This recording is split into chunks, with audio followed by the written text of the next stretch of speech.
여러분 안녕하십니까? 우리 옆 사람과 함께 사랑의 인사를 나누도록 하겠습니다. 오늘 여러분과 함께 나눌 말씀은 자비의 집이라고 하는 제목으로 말씀을 드리겠는데요.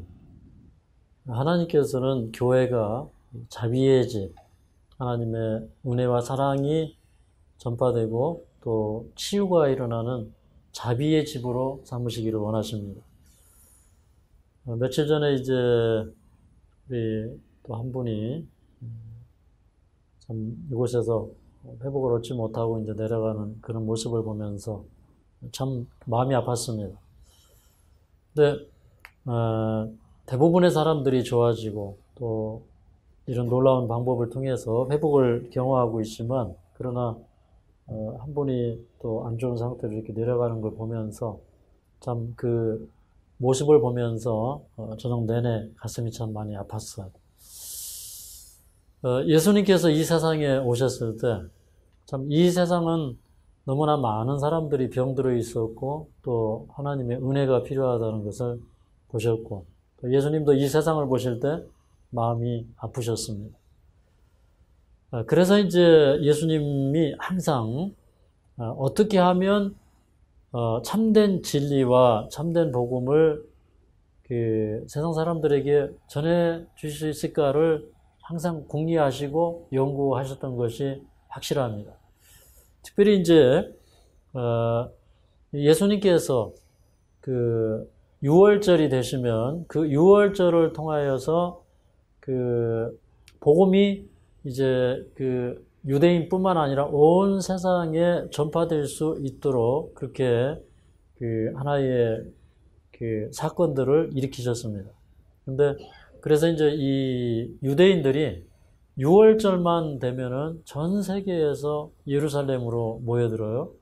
그런데 그때 당시에 뭐 고고학적인 어떤 근거에 의해서 추산을 해보면 예루살렘에 10만 명의 사람들이 있었고, 그 다음에 이제 그 6월절을 지키기 위해서 또 올라온 사람들이 한 10만 정도 그렇게 되었다고 합니다. 그래서 이제 실제로 뭐 예루살렘이 나중에 그 로마의 타이터스에 의해서 이제 포위되고 그 성이 멸망할 때 뭐 수백만의 사람이 있었다라고 얘기하는 사람들도 있지만, 그러나 그게 이제 굉장히 그 부풀려진 숫자일 것이다 이렇게 얘기를 하기도 합니다. 그럼 어쨌든 그 6월절은 유대인의 가장 큰 명절이었고, 그 다음에 그 6월절이 되면 세계에서 사람들이 흩어져 있던 유대인들이 예루살렘에 와서 하나님을 예배하고 또 거기에서 일어난 사건들을 가지고 돌아가기 때문에 복음을 선포할 수 있는 굉장히 중요한 계기가 되었다는 사실을 알 수가 있어요. 근데 이제 그 6월절, 특별히 예수님의 생애에서 일어났던 4번의 6월절의 사건들을 유일하게 기록하고 있는 책이 바로 요한복음입니다. 그래서 요한복음 2장에 보면 예수님께서 첫 번째 예루살렘 성전에 올라가셔서 아주 큰 일을 행하셨는데, 그게 어떤 사건이었어요? 네. 성전을 정결케 하시는 일이었어요. 그래서 이제 그 성전을 정결케 하시면서 그 예수님의 그 심판자로서의 위용을 드러낼 때 그 사건을 유심히 본 사람이 있었는데 그게 니고데모였죠. 그런 큰 사건을 이제 얘기를 하고 있고, 그 다음에 이제 두 번째 유월절이 되었을 때, 첫 번째 유월절에는 예수님께서 성소를 정결케 하시는 굉장히 위대하고 큰 일을 하셨다면, 이제 두 번째 유월절에는 예수님께서 그 베데스다라고 하는 그 연못 가에 있는 38년 된 중풍병자를 만나십니다. 그런데 그저 우리가 요한복음 5장은 예수님께서 그 베데스다 연못가에 있는 38년 된 중풍병 환자를 고쳐주신 그런 사건이 아니라, 그 예수님께서는 이 사람을 안식일에 고쳐주시고, 그 다음에 그 유대인들이 율법으로 금지하고 있는, 그러니까 이 안식일에는 뭘 가지고 옮기고 뭘 가지고 다니면 안 돼요.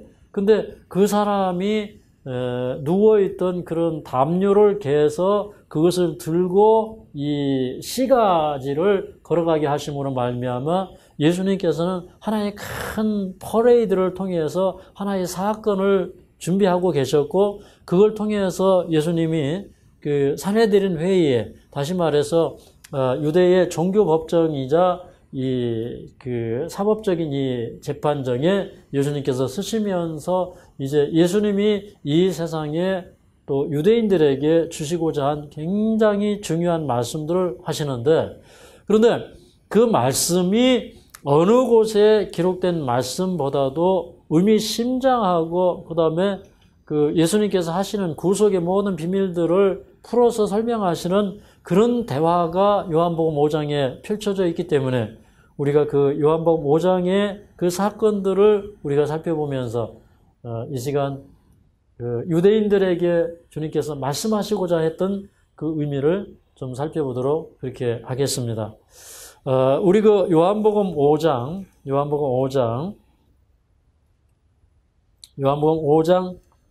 자 1절부터 10절까지 있는 말씀을 읽도록 하겠습니다. 요한복음 5장 1절부터 10절까지 있는 말씀을 읽도록 하겠습니다.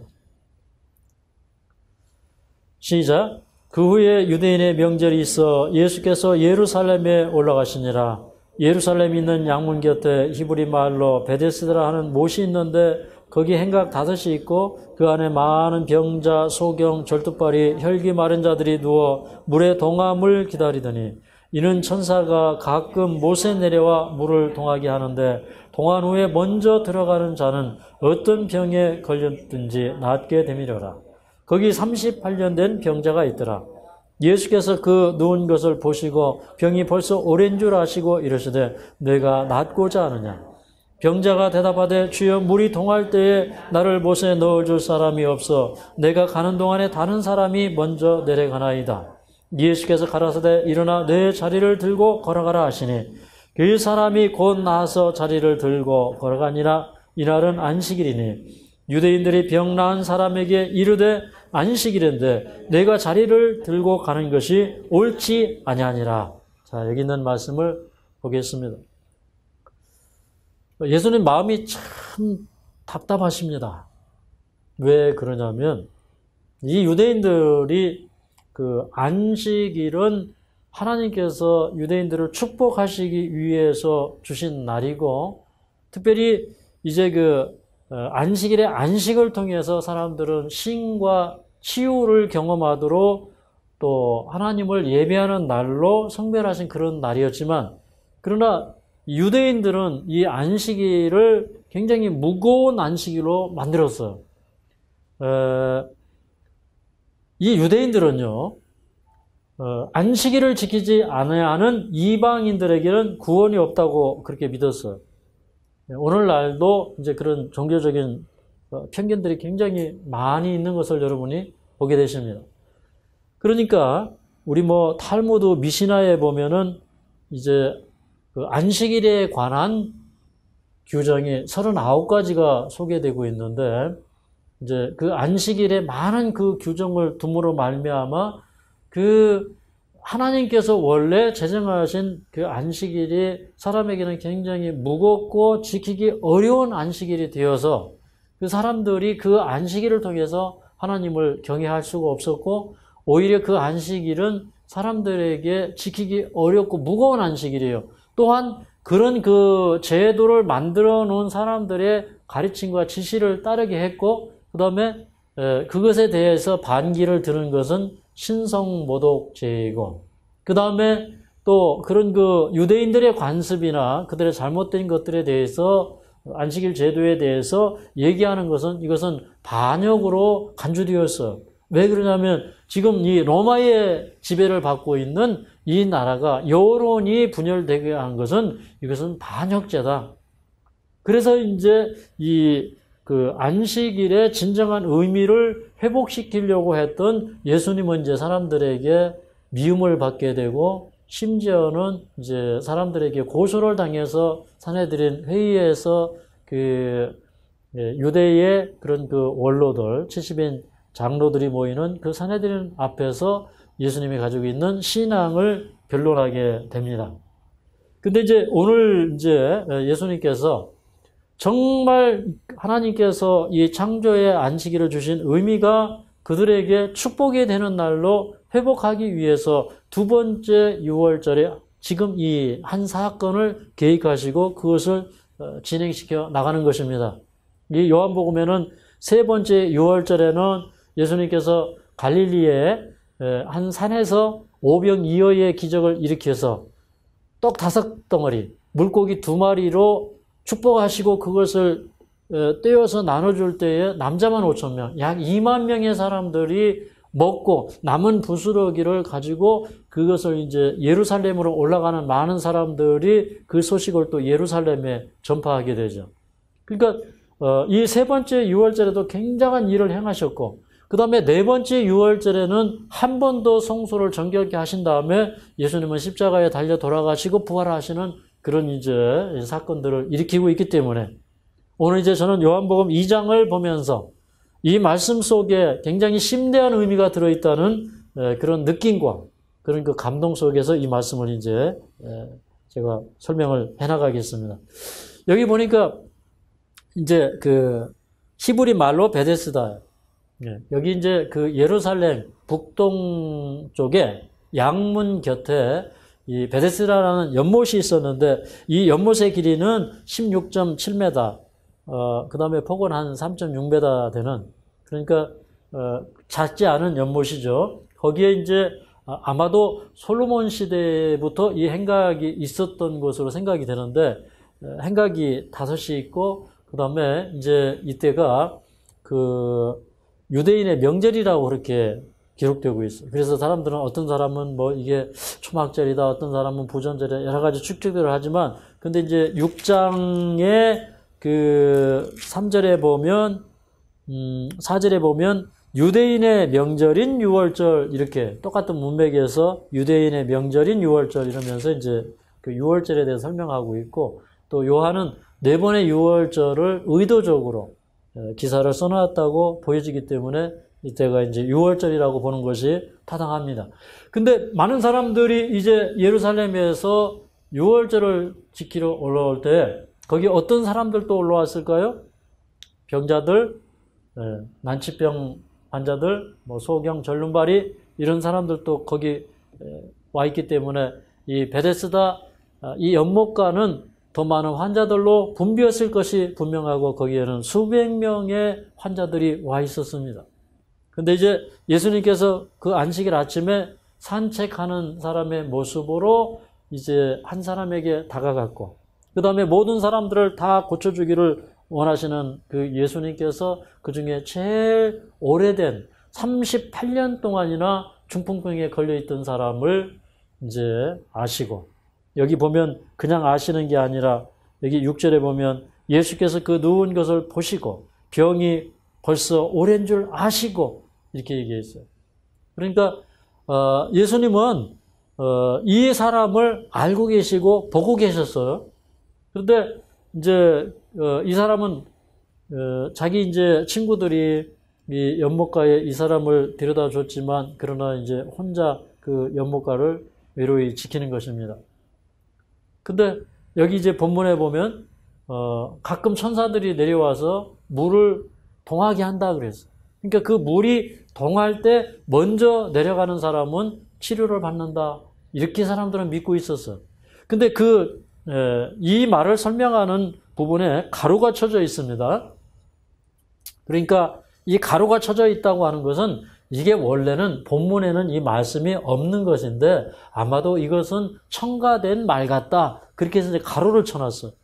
사람들은 어떻게 믿고 있었냐면 그 물이 어떤 자연적인 형상에 의해서 동하는데 이 사람들이 믿기는 천사들이 내려와서 그 물이 동할 때에 제일 먼저 거기에 뛰어들어가는 사람은 병이 낫는다 이렇게 믿고 있었던 것입니다.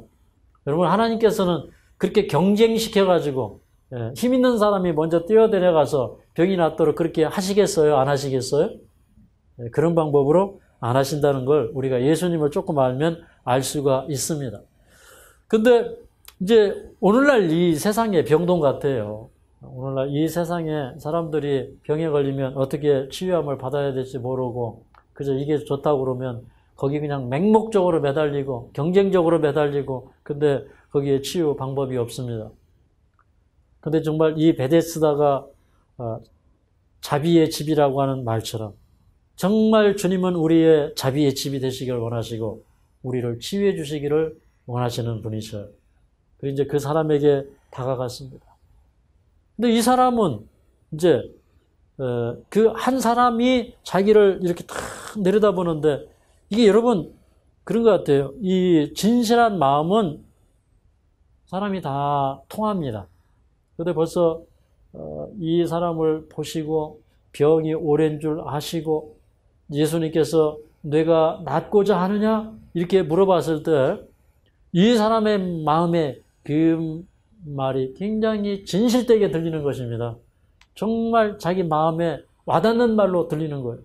근데 이 사람이 당신이 낫고자 하느냐는 말을 들었을 때 얼마나 눈이 번쩍 뜨이고 귀가 번쩍 뜨였을까요?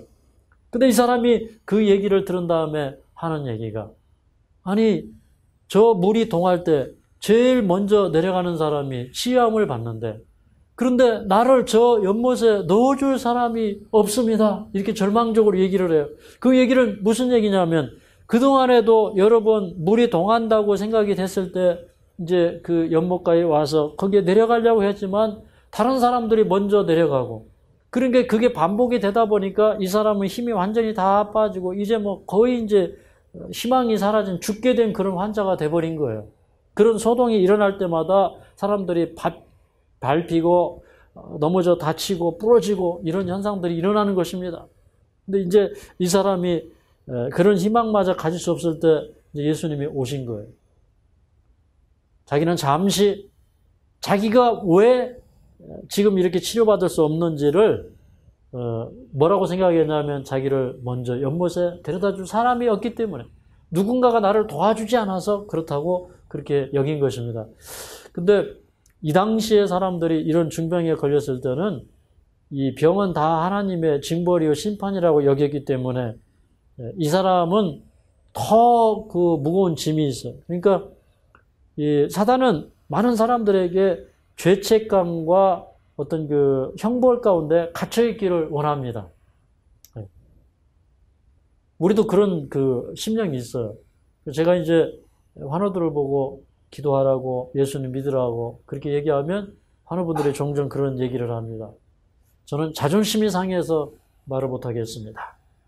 제가 뭐 지금까지 내 마음대로 하고 이렇게 살다가 지금 와가지고 예수님한테 고쳐달라는 것도 뭐하고 자기 자존심을 세우려고. 그러니까 계속해서 그런 자기는 그냥 뭔가 해결되지 못하는 해결을 받을 수 없는 죄책과 형벌 가운데 있다고 하는 그런 생각 속에 자기를 꽉 가두어 놓는 것입니다. 근데 이 사람도 그런 사람 가운데 하나였어요.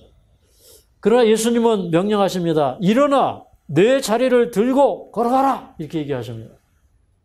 그냥 하신 말씀이 아니에요. 일어나라 이렇게 하는 게 아니라 일어나 내 자리를 들고 걸어가라 그랬어요. 여기 이제 예수님께서 내 자리를 들고 걸어가라 이것은요 그때 당시에 유대인들의 율법의 정면으로 배치되는 것이었어요. 그러니까 탈무도 유대인들의 교훈집 탈무도 거기에 보면 이제 그들의 그 논문 미시나가 있는데 그 내용 가운데 보니까 39가지 안식일 조항이 있는데 특별히 안식일에 이 짐을 옮기는 조항에서 뭐라고 설명이 되어 있느냐면 이제 그 사람이 이렇게 딱 누워 있을 때 사람 통째로 옮기는 거는 사람에게 이게 몸에 이 붙어 있기 때문에 그거 같이 옮기는 건 괜찮아요. 그런데 사람이 그것을 들고 가는 것은 일이기 때문에 안 되는 것입니다. 근데 예수님은 뭐라고 했냐면 그것을 들고 걸어가라 이거예요. 근데 이 사람이 이제 이 나음을 입고 그 다음에 그것을 들고 눌러날라 찬송을 하면서 기쁜 마음으로 그 시내를 걸어갈 때 사람들이 그것을 다 보게 되는 것입니다. 특별히 이제 그것을 봤을 때 제일 먼저 어떤 사람의 눈에 가시처럼 딱 들어올까요? 어떤 사람들이요? 지도자들, 그죠? 바리새인들. 이런 사람들의 눈에 이게 탁 들어오는 것입니다. 그렇게 되면 이제 논란이 일어나요. 분명히 논란이 일어나는데 안식일에 병을 고치는 것이 옳으냐 옳지 않으냐 논란이 일어날 것이었어요. 그러면 그 유대인들은 이것이었어요. 그 안식일에도 금방 죽을 것 같은 사람한테는 응급조치를 해요. 근데 이게 금방 안 죽으면은 그 사람을 돌봐주거나 뭐 그 사람에게 어떻게 하는 것은 일하는 것이기 때문에 할 수가 없어요. 근데 이제 이런 사람이 비록 죽게 되었지만은 그러나 이제 이 사람을 치료해 주거나 또 치료함을 받은 사람이 이것을 들고 걸어가는 것은 잘못되었다 이 말입니다. 예수님은 그것을 하라고 시킨 거예요. 왜 그러냐? 예수님이 그 유대인들이 가지고 있는 그런 잘못된 관습, 그런 잘못된 제도, 특별히 이제 유대인들은 어떤 생각을 가지고 있었냐면, 자, 안식일에는 불을 안 켜요. 불을 안 켜. 그러면 지금도 그 유대인들 사는 곳에 다녀오신 분이 성지순례를 갔다 와서 이제 제가 보고를 한번 들은 적이 있어요. 그런데 이제 불을 켜려면은 자기가 켜면 일이 되기 때문에요. 이방인들에게 돈을 주고 와가지고 불 켜는 것도 시켜요. 이 당시에 그랬어요. 그리고 촛불을 자기가 못 켜요. 촛불을 켜는 건 일인데 이방인을 데려다가 촛불을 켜요. 여러분 이게 어때 보여요? 잘된 거예요? 잘못된 거예요? 근데 여기에 굉장히 잘못된 생각이 포함되어 있는데 이게 뭐냐면 유대인들은 우리는 구원받는 사람들인데 이방인들에게는 구원이 없어요. 그러니까 구원이 없는 사람들이 율법을 범하는 것은 아무것도 아니라고 생각한 거예요. 지금 유대인들이 지금도 그러고 있어요. 이게 얼마나 잘못된 생각이냐 이 말이에요. 이게 하나님의 은혜를 사람들이 받지 못하게 그 빛을 거절하고 그 빛을 딱 막아버리는 거예요.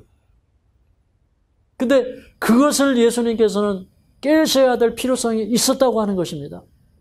저는 이제 이 성경을 보면서 이사야 42장에 이사야는 이렇게 예언을 했어요. 이사야 42장을 보겠습니다. 이사야 42장.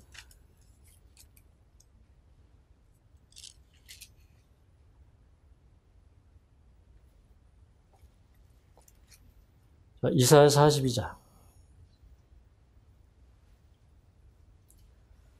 구약성경 1018쪽입니다. 구약성경 1018쪽 21장 21절 22절.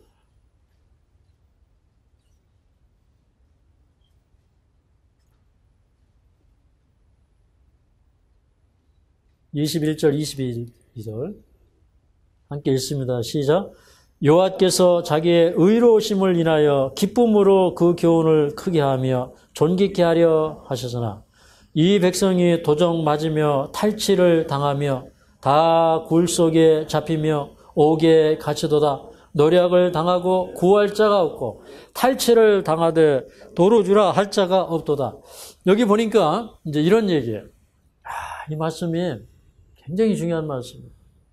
그러니까 예수님은 이 세상에 오셔서 자기의 의로우심을 인하여 하나님의 그 교훈을 크게 하고 그 교훈을 받아들이는 사람들이 치유받고 구원받고 하나님께 영광을 돌리게 하도록 그렇게 예수님이 이 세상에 오셨고 그렇게 사셨어요. 그런데 여기 보니까 22절에 보니까 백성이 도적을 맞으며 탈취를 당하며 그러니까 자기 영혼에 도둑을 맞고 탈취를 당하고 또 굴 속에 잡혀 이렇게 가두어지고 그 다음에 옥에 갇히고 노략을 당하고 탈취를 당하였는데 그런데 탈취 당한 것을 도로 주라, 석방시켜주라, 꺼내주라, 해방시켜주라 이렇게 할 사람이 없다 이 말입니다. 그러니까 그 시대에 그런 제도에 갇혀 있는 백성들을 구할 자가 없는데 이사야는 그것을 누가 구해줄 것이라는 거예요? 누가? 예수님이 구해줄 것이다 이 말입니다. 저는 우리가 이 시대에도 저는 유사하다고 생각을 합니다. 왜 그러냐면 여러분, 우리가 성경을 연구하고 눈을 떠서 보면 지금 이 시대에도 사람들이 잘못된 관습, 잘못된 규례들 너무나 많이 가지고 있어요. 사실은요, 다시 한번 종교개혁운동이 일어나고 성경의 가르침이 아닌 것들, 성경의 규례가 아닌 것들 다 철폐되고 없어져야 되고 성경으로 다시 돌아가야 됩니다. 그게 뭐냐면 백성들을 이 동굴 속에서 건져주는 것이고요. 감옥 속에서 끄집어내는 것이고요. 백성들이 영혼을 도둑맞은 것을 돌려주는 것이고요. 탈취물을 돌려주는 것이고요. 하나님의 은혜를 그들에게 다시 돌려주는 것이에요. 그래서 여러분, 이 시대에도 진리 회복은 굉장히 중요합니까? 그래서 예수님은 두 번째 유월절을 진리의 회복을 위해서, 안식일의 진정한 회복을 위해서 여기에 굉장히 큰 사건을 기록하시고, 요한은 그때 예수님께서 그 지도자들 앞에서 전파하신 그 내용을 아주 상세하게 기록해놨다는 사실을 우리가 알 수가 있어요. 자, 이제 다시 우리 본문으로 돌아가서, 예수님께서 이 사람에게 일어나라, 내 자리를 들고 걸어가라, 그렇게 했을 때 이 사람은 자기가 나은 것을 믿기 전에 그 예수님의 말씀을 믿었어요. 예수님의 말씀의 진정성을 믿었어요. 그래서 믿음이라는 것은 이것입니다. 여러분, 이 믿음은요, 우리의 의지를 활용할 때 이루어지는 것입니다. 여러분, 내가 믿습니다. 그건 하나의 동의예요. 그런데 이 믿음은 무엇이냐면, 자기가 38년이나 누워있었고 꼼짝 못했었고, 이 사람은 기어다녔어요. 자기가 그 연못에 내려가 보려고 기어다니고 그렇게 살던 사람이에요. 그런데 38년이나 일어나 본 적이 없지만 주님께서 일어나라 했을 때 그는 다리에다 힘을 주고 자기 의지를 가지고 일어났다, 이 말입니다. 우리는 나은 것을 믿기 전에 그것을 믿고 움직이고 그리고 감사하는 그런 생애를 살아야 됩니다. 그래서 이 사람이 선택을 받은 것이에요. 그리고 이 사람은 유대인이었지만 예수님께서 내 자리를 들고 일어나 걸어가라 했을 때 그것을 들고 스스럼 없이 시가지를 향해서 갈 수 있는 사람이었어요. 하나님은 그런 사람 선택하십니다. 어떤 사람들은요, 병 났으면요, 그 거적자리 들고 가는 거 창피해요. 다 버리고 갑니다. 그래서 이제 어떻게 버리고 가냐면 내가 암 환자였다는 것도 숨겨요. 내가 이렇게 해서 나았다는 것도 숨겨요. 여러분, 그런 쫄장부가 되지 마시고, 내가 이렇게 암에 걸렸는데 내가 이렇게 해서 치료했다, 나는 이렇게 나았다, 좀 이렇게 되시기 바랍니다. 여기 오셔서 좀 이렇게 하십시오, 이렇게. 그럼 나중에 뭐라고 그러냐면 우리말 듣고 치료함을 받고 나음을 입었다는 게 이게 창피해가지고, 아, 내가 산에 갔더니 나았다, 내가 과외식했으면 나았다. 근데 아니 그 유수영 부원장 그 강의 듣고 내가 나았다 그러면 어디가 덧납니까? 네. 그 창피해서 얘기 안 해요. 근데 이제 만약에 우리 집사람이 뭐 이렇게 유명하게 되고 박사학위나 되고 그러면, 아, 내가 저 사람 얘기 듣고 이렇게 했더니 나았다, 이러겠죠. 사람들이 다 그랬던 거예요. 근데 이 사람은 어떤 사람이었어요? 자기가 38년 동안 누워있던 그 거적자리를 들고 일어나 걸어갈 수 있는 사람이었다는 것입니다. 우리 그런 사람이 되어야 되겠습니다. 근데 이제 이 사람이 이제 걸어가는데, 자, 이제 또 흥미로운 장면이 일어납니다. 자, 여기 12절부터 17절까지 있는 말씀 읽도록 하겠습니다. 12절부터 17절. 요한복음 5장 12절부터 17절. 시작. 저희가 묻되 너더러 자리를 들고 걸어가라 한 사람이 누구냐 하되, 고침을 받은 사람이 그가 누구인지 알지 못하니 이는 거기 사람이 많으므로 예수께서 이미 피하셨습니다. 그 후에 예수께서 성전에서 그 사람을 만나 이르시되, 보라, 내가 나았으니 더 심한 것이 생기지 않게 다시는 죄를 범치 말라 하시니, 그 사람이 유대인들에게 가서 자기를 고치니는 예수라 하니라. 그러므로 안식일에 이러한 일을 행하신다 하여 유대인들이 예수를 핍박하게 된지라. 예수께서 저에게 이르시되, 내 아버지께서 이제까지 일하시니 나도 일한다 하시매. 여기 보니까 이 사람이 이제 그 자기가 완전히 건강하게 돼서 거적자리를 들고 눌러날라 하나님을 찬양하면서 갑니다. 근데 가다가 바리새인을 만났어요. 근데 그 바리새인에게 이제 이 사람이 얘기합니다. 아, 제가 이렇게 어떤 사람이 이렇게 해서 제가 나왔습니다. 그러니까 그 얘기를 듣다가 이 바리새인이 확 찡그러면서 야, 그런데 너 안식일인데 어째서 그걸 들고 다니느냐? 그렇게 얘기를 해요. 그러니까 이 사람이 뭐라고 그러냐면 이제 이 사람은 자기가 고쳐준 사람이 그것을 가지고 가라고 했기 때문에 안식일에 그렇게 해서는 안 된다는 걸 알고는 있지만 그런데 지금 그게 문제가 아니에요. 왜 그러냐면 나를 낫게 하시니까 이것을 들고 가라 했다 이 말이에요. 이 사람이 그게 문제가 되지 않는 것이에요. 근데 사실은 이제 이 사람을 고쳐주신 다음에 이 사람이 담요 짚는 사이에 예수님은 사라져버렸어요. 보이지 않아. 그리고 이제 그 중간에 이제 그 바리새인들을 만났을 때 내가 이렇게 들고 가는 것은 나를 고쳐준 사람이 들고 가라고 했다. 그런데 사실은 이 고침을 받은 사람이 그가 예수신지를 모르는 거예요. 참 재밌는 이야기입니다. 그러니까 우리 좀 단순한 사람이 되는 게 중요한 것 같아요. 이 사람은요, 자기를 고쳐준 사람이 지금 누군지도 잘 몰라. 근데 이 바리새인들이 가만히 생각하니까 이런 능력을 행할 수 있고 병을 고쳐줄 수 있는 사람은 누구예요? 예수님밖에 없는 거예요. 근데 이 사람이 어느 날 이제 성전에 올라갔어. 자기가 정말 고침을 받은 다음에 이 성전에 갔다는 것은 자기가 이제 속죄제를 드리고 하나님 앞에 감사제를 드리기 위해서 성전에 온 것입니다. 근데 그 자리에 보니까 누가 있어요? 예수님이 계시는 거예요. 이게 이제 6월절 기간 동안에 이루어지는 거예요. 근데 예수님이 그 사람을 만나서 뭐라고 얘기하냐면 14절에 내가 나았으니 더 심한 것이 생기지 않게 다시는 죄를 범치 말라 이렇게 얘기해요. 그러니까 여기 예수님이 이 사람에게 죄를 범치 말라 한 것은 이 사람이 외병 들었다는 거예요. 죄 때문에. 그럼 뭐가 죄가 되었을까요? 첫째, 이 사람. 여러분 어떻게 하면 중풍이 옵니까? 어떻게? 요즘에 보니까 중풍병으로 쓰러지는 사람들이 대부분이 저녁을 많이 먹고 주무시다가 중풍이 쓰러지거나 어제 저녁에 과식해가지고 뭐 이렇게 오전에 뭐 어떻게 잘못해가지고 병원에 실려가거나 대개 이게 뭐냐면 과식, 그 다음에 육식 이런 게 원인이에요. 부절제한 식생활. 그래서 예수님이 뭐라고 했냐면 다시는 죄를 범치 말라. 이것은 어떤 말이에요? 물론 마음으로도 죄를 범하지 말아야 되지만 너의 잘못된 생활 습관을 고쳐라 이 말입니다. 그러니까 예수님이 이 사람을 고쳐 주실 때 이 사람의 죄를 용서해 주셨고 그 다음에 이 사람은 그 병고침을 얻을 때 그것을 하나님이 자기를 고쳐주는 치유를 받아들였기 때문에 이제 성전에 와서 하나님께 감사한 것입니다.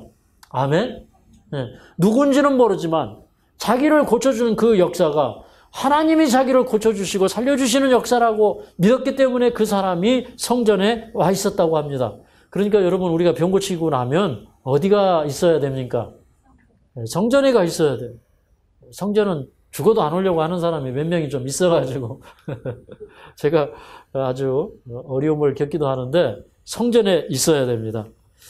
근데 이제 그 얘기를 들을 때 이제 옆에서 이제 사람들이 보니까 예수님이다 이거 알게 됐죠. 그래서 이 사람은 이제 자기를 고쳐준 것 때문에 그 바리새인들이 예수님을 핍박하고 예수님을 미워하는 줄을 모르고 아, 저 예수라는 사람이 나를 고쳐줬다 이렇게 얘기한 거예요. 그래서 이것으로 인해서 예수님은 핍박을 받으시게 되고 그 다음에 17절에 보면 이제 그 유대인들에게 그 예수님께서 이제 소환되어서 산헤드린 앞에서 어떻게 그 안식일에 환자를 치료해 줄 수 있느냐? 그래도 되는 것이냐?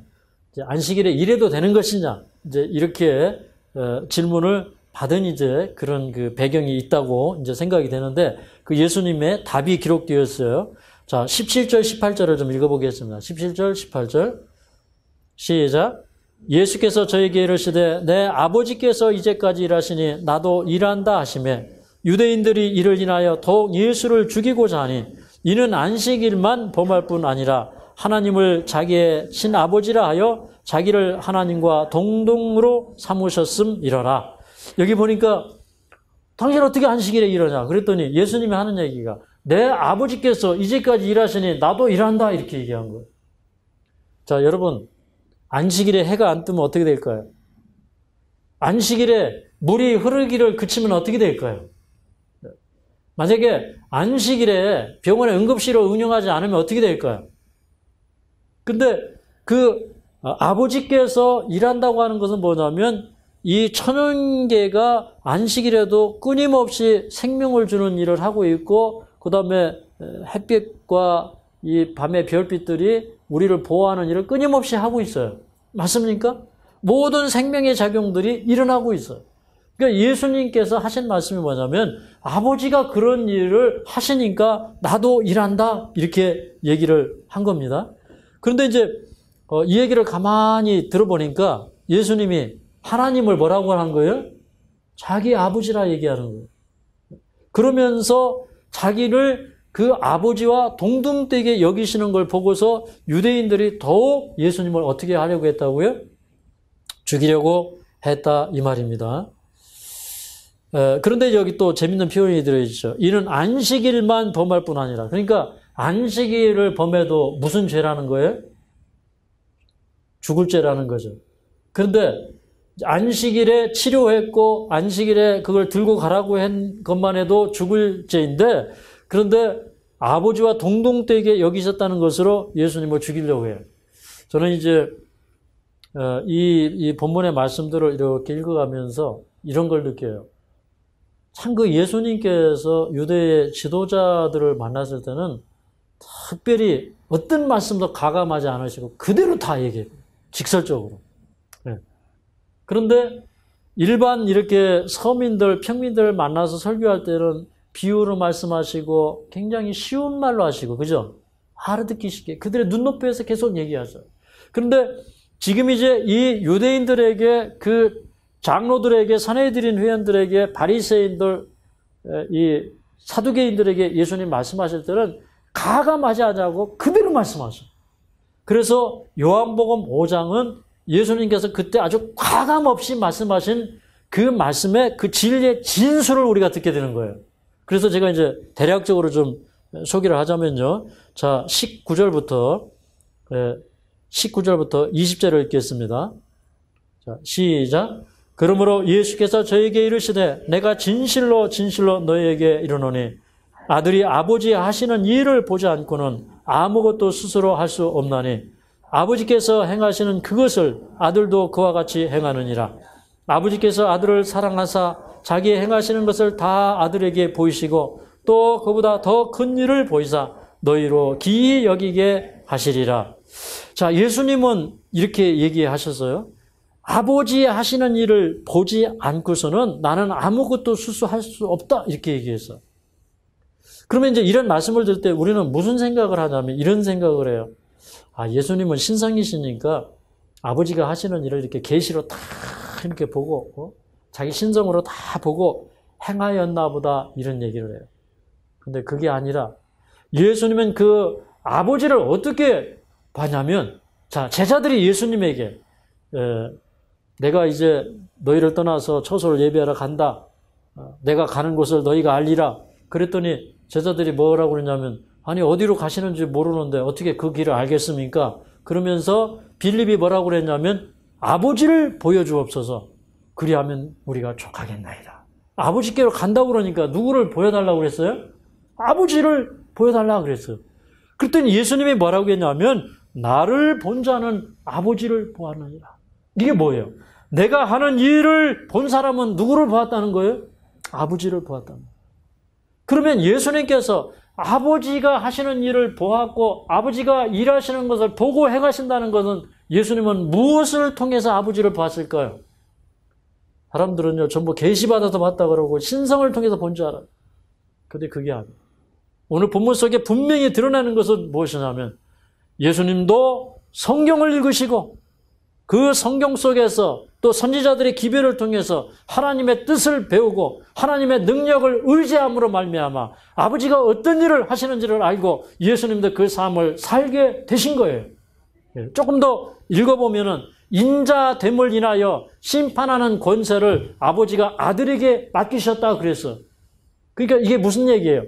예수님이 이 세상에 오셔서 모든 사람들과 한결같이 생활하시고 생애해 보셨기 때문에 그분이 진짜 인간이 되시고 신성을 내려놓고 그분이 인간으로서 생애하셨기 때문에 모든 인간들을 심판할 수 있는 권세를 그분이 받았다 이 말이에요. 자, 그런데 우리 이제 이 사실을 더 명확하게 하기 위해서 우리 출애굽기 32장부터 이제 이런 그 내용의 흐름을 보면 이제 이런 얘기가 나와요. 그 모세가 이제 시내산에 올라가서 40일을 이제 머무르면서 하나님께서 이 모세에게 율법을 주시고 그 다음에 이제 그 성소 제도 뭐 이 성막의 식양들이나 이런 것들을 다 보여주시고 그 다음에 이제 그 율법을 기록한 돌비를 가지고 내려왔는데 이스라엘 백성들이 금송아지를 숭배하고 있으니까 이 모세가 거기에서 돌비를 깨트렸어요. 그 다음에 그가 다시 이제 그 시내산에 올라가서 이제 그 십계명을 받게 되는데, 근데 여기 그 모세가 그 33장 18절에 보면 33장 18절에 보면 이렇게 얘기합니다. 이 모세가 이렇게 얘기해요. 모세가 가로되 원컨대 주의 영광을 내게 보이소서. 그랬더니 여호와께서 뭐라고 하셨냐면 나의 모든 선한 형상을 내 앞에 지나가게 하겠다. 그렇게 얘기합니다. 그러면서 나를 보고 살 자가 없으니까 너는 그때 어디에 서 있으라고 그러냐면 21절에 보면 반석 위에 서 있으라 이렇게 얘기해요. 반석 위에 서 있으라. 그 다음에 22절에 보면 내 영광이 지날 때 내가 너를 반석 틈에 두고 내가 지나도록 내 손으로 너를 덮었다가 이제 그 영광이 지나간 다음에 이제 손을 거두겠다 이 말이죠. 근데 이 말씀을 보니까 참 은혜로워요. 근데 이제 이 모세가 말입니다. 이 모세가 그 얘기를 들은 다음에 이제 반석 위에 서 있으라고 하니까 어떻게 해야 돼요? 반석 위에 서 있어야지. 그죠? 그래서 이제 자 여기 34장을 보겠습니다. 34장 4절을 보겠습니다. 34장 4절 시작. 모세가 돌판 둘을 처음과 같이 깎아 만들고 아침에 일찍 일어나 그 두 돌판을 손에 들고 여호와의 명대로 시내산에 올라가니.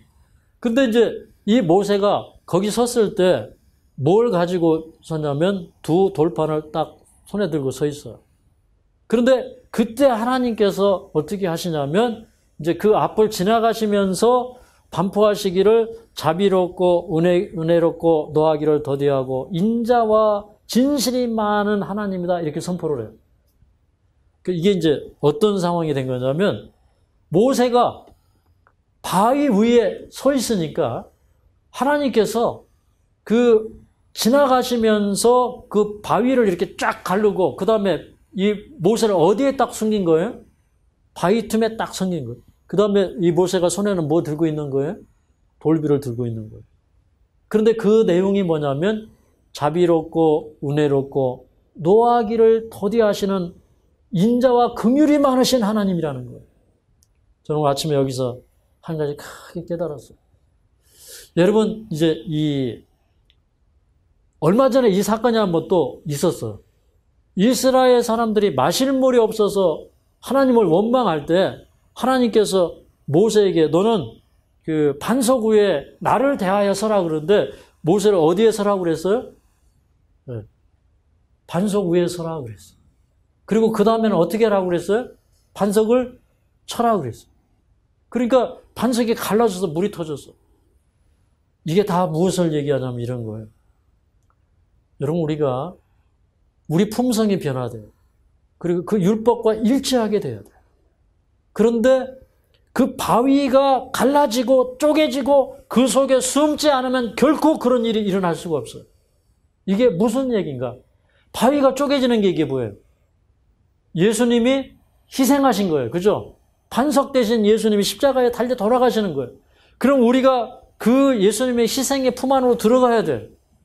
그러니까 예수님을 통하지 않고서는 우리가 그 영광을 볼 수 없다는 얘기는 뭐예요?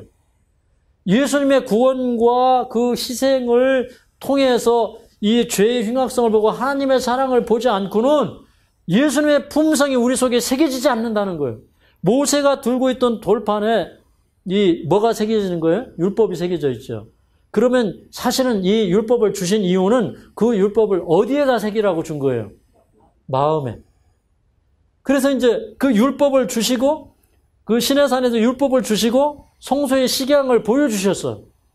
그래서 이제 모세가 그 식양을 다 보고 내려와서 보여준 식양대로 다 이것을 건축했어요. 맞습니까? 그래서 이 히브리서 8장 1절에 보면 그 하나님께서 모세에게 보여주신 식양대로 성소가 지어졌다 이겁니다. 그럼 이런 거예요. 여러분, 성소가 식양대로 건축되어야 돼요. 이건 이런 거예요. 왜 식양을 보여준다? 근데 그 성소의 식양이 사실은 우리에게 또 하나의 식양이 있는데 그게 뭐냐면 초림으로 오셨던 예수님이에요. 그 예수님을 보고 우리가 그대로 우리도 그 생애를 살아야 되고 우리도 건축되어야 돼요. 이게 진리입니까? 네. 이게 맞는 얘기입니까? 예. 그러니까 예수님이 본 게 뭐예요? 아버지께서 일하시니 나도 일한다는 거 하는 것은 그 아버지의 뜻과 아버지의 그 능력을 의지해서 예수님이 살으신 거예요. 그럼 우리도 예수님이 사신 그대로를 보고 우리도 살아야 된다 이 말이에요. 아멘입니까? 예. 우리 그 요한복음 5장으로 다시 좀 돌아가 보도록 하겠습니다. 요한복음 5장. 그래서 이제 모세가 산에서 그 하나님의 영광을 본 다음에 내려와 보니까 얼굴에 그 하나님을 본 다음에 영광이 충만해져가지고 내려왔어요. 맞습니까? 그건 뭐냐면 우리가 예수님을 볼 때 그 하나님의 의로 충만해지는 사건을 표상적으로 보여주고 있는 거예요. 자, 그 다음에 요한복음 5장으로 다시 가겠습니다. 그래서 이제 요한복음 5장 19절에 보면 이런 말씀이 기록되어 있어요. 그러므로 예수께서 저희에게 이르시되 내가 진실로 진실로 너희에게 이르노니 아들이 아버지 하시는 일을 보지 않고는 아무것도 스스로 할 수 없나니 아버지께서 행하시는 그것을 아들도 그와 같이 행하느니라. 아버지께서 아들을 사랑하사 자기의 행하시는 것을 다 아들에게 보이시고 또 그보다 더 큰 일을 보이사 너희로 기이 여기게 하시리라. 여기 보면 아버지가 행하시는 일을 아들에게 다 보이셨다 그렇게 얘기했어요. 그런데 예수님이 뭐라고 그랬어요? 나를 본 자는 누구를 봤다 그랬어요? 아버지를 봤다. 그러면 우리도 그렇게 얘기할 수 있어요. 우리가 아버지 봤습니까? 안 봤어요? 그러면 여러분 예수님 보셨어요? 예수님은 봤죠. 뭘로 봤어요? 말씀으로. 그럼 아버지를 본 거예요? 본 거죠. 그러니까 우리도 그렇게 봐야 된다 이 말이에요. 아시겠죠? 우리도 그렇게 살아야 된다는 얘기예요. 그리고 또 뭐라고 했냐면 또 그보다 더 큰 일을 보이사 너희로 기이 여기게 하시리라.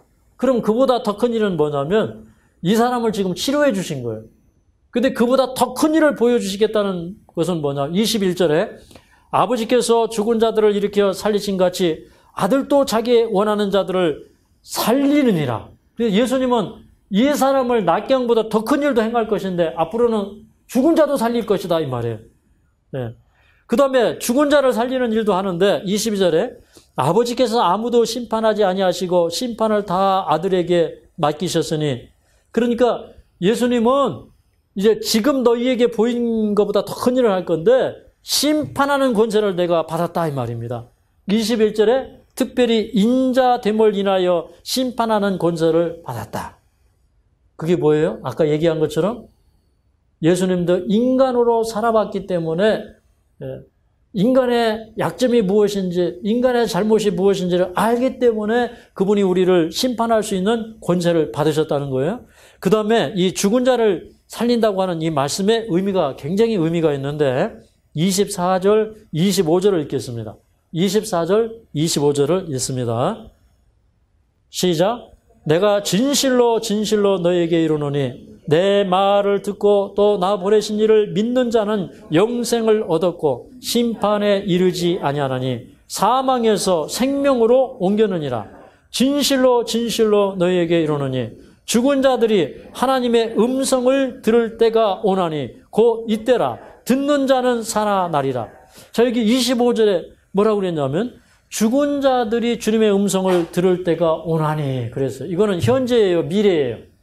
미래. 예수님 오실 때 무덤 가운데서 일어날 자들이 있는 것을 얘기해요. 근데 그 뒤에 뭐라고 했냐면 곧 이때라. 듣는 자는 살아나리라 그랬어. 그러니까 부활이 그때만 이루어지는 거예요. 지금도 이루어지는 거예요. 지금도. 이게 뭐냐면 예수님을 믿는 사람은 14절에 뭐라고 했냐면 영생을 얻었고 심판에 이르지 아니하고 사망에서 생명으로 옮겨느니라 그랬는데 그 생명이 지금 임하는 거예요. 미래에 임하는 거예요. 지금 임하는 거예요. 그러니까 이때에 주님의 말씀을 듣는 사람은 그 영원한 생명이 임해요. 아시겠죠? 근데 자 26절을 보니까 아버지께서 자기 속에 생명이 있음같이 아들에게도 생명을 주어 그 속에 있게 하셨고 근데 여기 보니까 그 예수님 속에는 영원한 그 신생의 생명이 있는데 예수님이 이 세상에 인성으로 들어오실 때 그 아들도 아버지에게서 생명을 받은 거예요. 그래서 아버지께서 자기 속에 생명이 있음같이 아들에게도 생명을 주어 그렇게 얘기했어요. 그러니까 이 생명은 예수님께서 영원전부터 있는 그 신성의 생명을 얘기한 거예요? 아니면 그 인간으로서 가지고 있는 그 생명을 얘기하는 거예요? 예, 인간으로서 받은 생명. 여러분, 아담이 타락을 하지 않았더라면 아담의 후손들이 그 생명 안에서 계속 영생할까요? 그죠? 그런데 아담이 죄를 범함으로 말미암아 그걸 잃어버렸어요. 근데 둘째 아담이신 예수님이 아버지께로부터 그거 다시 받았어요. 그러니까 그 생명을 우리가 받으면 영생할 수 있나요? 그래서 고린도전서 15장에 보면 예수님을 뭐라고 했냐면 마지막 아담이다. 그 다음에 45절에 보면 그 마지막 아담을 뭐라고 했냐면 둘째 사람이다. 사람이라는 말은 원어로 아담이라는 얘기예요. 아담을 둘째 아담이다 이게. 아담이 죄를 범해서 영생을 잃어버렸기 때문에 예수님께서 마지막 아담, 두 번째 아담이 되셔서 그 생명을 회복하셨어요. 그럼 여러분 이런 거예요. 여러분 아담에게 붙을래요? 예수님께 붙을래요?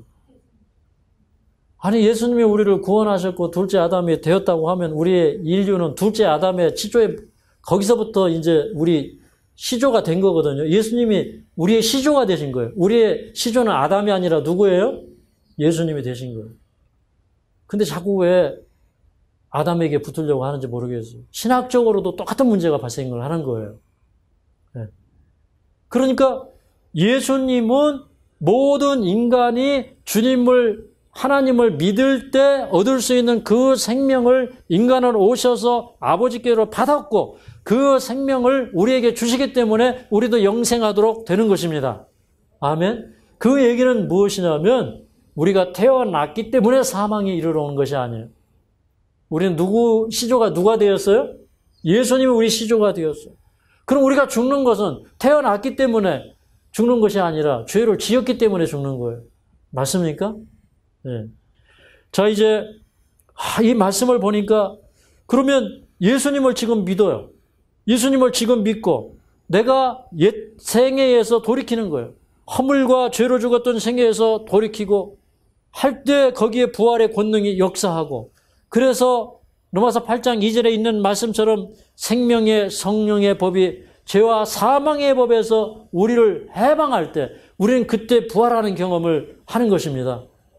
그래서 그 부활의 경험이 현재도 이루어지는데 미래에 또 한 번 이루어져요. 그래서 29절에 선한 일을 행한 자는 생명의 부활로 악한 일을 행한 자는 심판의 부활로 나오리라 이 말씀이 성취되는 것입니다.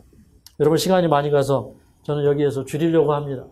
근데 나머지 요한복음 5장에 있는 그 예수님께서 그 산헤드린 회원 앞에서 그 법정에서 선포하신 이 말씀은 너무나 중요하고 깊고 오묘한 말씀이기 때문에 이 말씀을 여러분 다 기억하시기를 바라고요. 그 안식일에 이 사람을 고쳐주시고 그 다음에 그걸 통해서 과연 안식일에 병 고치는 것이 맞느냐 맞지 않느냐 그런 그 변론이 일어나게 하시고 그 백성들이 그걸 보면서 안식일은 사람을 위해서 있는 것이고 이날은 치유의 날이고 이것은 사람의 구원과 회복을 위해서 주신 제도라는 것을 알게 하심으로 말미암아 율법을 존귀케 하시고 그 율법을 높이시고 또 하나님의 영광을 드러내신 그 목적을 우리가 다시 한번 생각하면서 우리가 이 성경의 그런 그 율법의 중요함을 다시 한번 새삼 느끼는 여러분과 제가 되기를 간절히 바랍니다.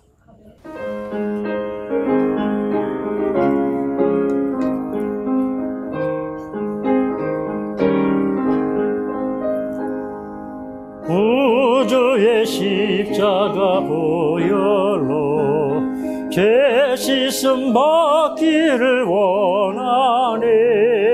내 죄를 씻으신 주 이름 찬송합시다. 찬송합시다. 찬송합시다. 내 죄를 씻으신 주 이름 찬송합시다. 죄악을 속하여 주신 주 내 속에 들어와 계시네. 십자가 앞에서 주 이름 찬송합시다. 찬송합시다. 찬송합시다. 내 죄를 씻으신 주 이름 찬송합시다.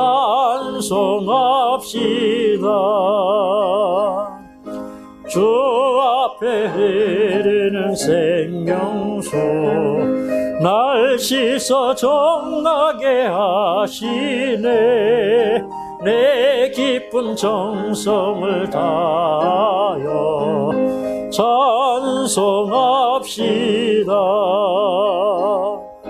찬송합시다.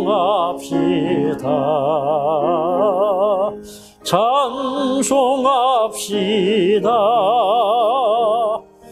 내 죄를 씻으신 주 이름 찬송합시다. 내 주께 회개한 양심은 생명수 가운데 젖었네. 그 먹고 순전한 주 이름 찬송합시다. 찬송합시다. 찬송합시다. 내 죄를 씻으신 주 이름 찬송합시다.